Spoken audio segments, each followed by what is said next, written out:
The very first thing I do, even before the students arrive, I go outside and I do a risk assessment of what's going on in the schoolyard.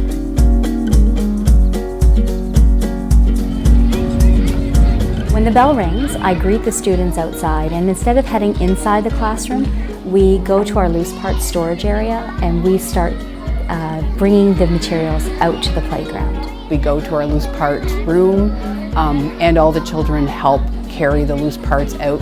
And so everyone has a job, everyone helps bring the loose parts, and then we usually just start playing with them. What the students will do is they'll choose the loose parts that they want to use for their play, and they have to negotiate with their friends. Hey, give me the phone. No, we get a ball. The rest of the morning, we follow the flow of the students.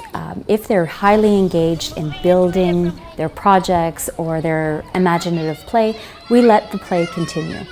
They're not necessarily following the school schedule, they're really following their own schedule. When they're hungry, they will go fetch their lunch kits and perhaps even eat them in the house that they've built.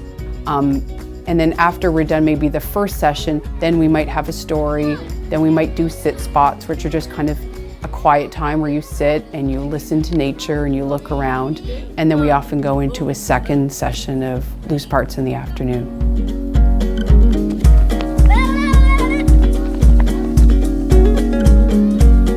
If at a certain point we feel the dynamics are changing, we may call the group in and provide another provocation to direct the play a little bit more. It can be like a story, so if you have a story about birds or about leaves, then maybe that story will lead to some ideas that the children might have for their building that day. So I find it kind of provokes another level of creativity. It gives them a little bit of direction too in their play.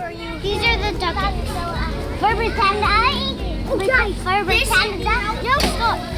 I'm making the wall with you. So at the end of the day, after we've played and as I'm putting the loose parts away in our storage facility, I'm doing a daily check to make sure that all the loose parts are in good working order. There aren't any splinters on planks, there aren't any metal containers that have rough edges, and I'm replacing loose parts that need to be replaced.